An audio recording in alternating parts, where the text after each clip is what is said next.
A group calling themselves No More Black Targets has started a campaign to end the use of black silhouettes at shooting ranges, claiming that the targets create trigger bias and make gun owners more likely to shoot black men. A Change.org petition cites a, quote, disturbing potential correlation between the color of the targets and the so-called fact that black men are 3 times more likely to be shot by trained shooters than their white peers. But the problem is, or at least one of the problems with this is, that the study they're referring to actually states that black men are 3 times more likely to be killed by police, specifically. The organization also cites another study claiming that the results show that people are more trigger happy when presented with black targets. However, this study didn't actually conduct any experiments. They conducted a meta-analysis of previous research and state that all previous research studies have mixed results. Either way, attributing the results to racial profiling and criminal stereotypes seems a lot more logical than blaming dark shooting targets. But even so, No More Black Targets is calling on the International Association of Law Enforcement Firearms Instructors to, quote, update and modernize instruction, targets, and shooting techniques. The organization's website features a gallery of new, suggested targets, including human-shaped tie-dye, zigzags, cloudy skies, sparkly cats, and one that definitely has a fetus painted on it.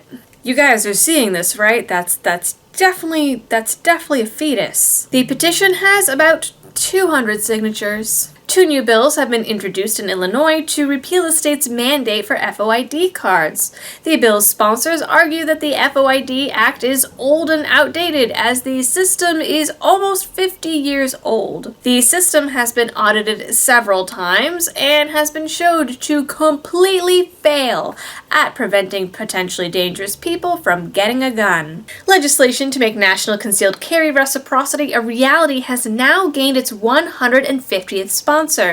Opponents state that the bill is not only dangerous, but would violate states' rights, even though most of these people never cared about states' rights before November. Alabama is considering constitutional carry, which is altogether not surprising.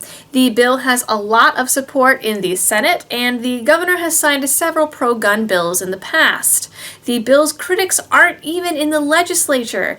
Opposition is coming instead from local law enforcement on the grounds that they'll lose out on the money from the permits. One sheriff from Pickens County claims that constitutional carry would make it impossible to disarm violent criminals and buy uniforms, and so he's opposing the bill to keep the Second Amendment safe. Still not sure how those two things correlate, but that's his argument. South Dakota is also looking at constitutional carry, but their government is not a fan and has threatened to veto, claiming that constitutional carry would allow violent criminals and those found mentally defective to legally carry guns, apparently forgetting about that whole federal background check thing, and that the legislation clearly states that permitless carry would only be for those legally able to own a gun. Similarly, law enforcement and news media is blaming an increase in assaults in Kansas on a 2014 law that allows guns within reach while walking or driving. Apparently, having a gun in your car makes you instantly susceptible to road rage.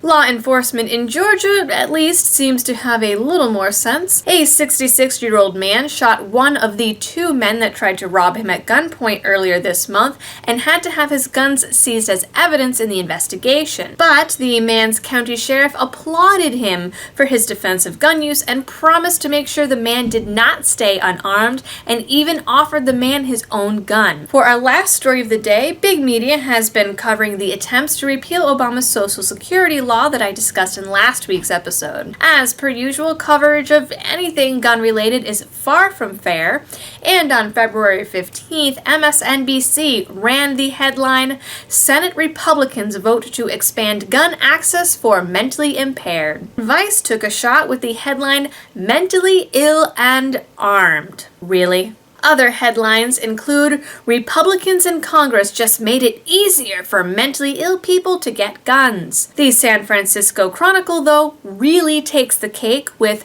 Congress blocks rule barring mentally impaired from guns, along with a picture of the Sandy Hook massacre. Yeah. None of these articles, of course, take any issue with people being denied their rights without any due process, and of course don't even think that owning a gun is a right at all. That is your firearm and Second Amendment news for the week. Stay safe and happy shooting.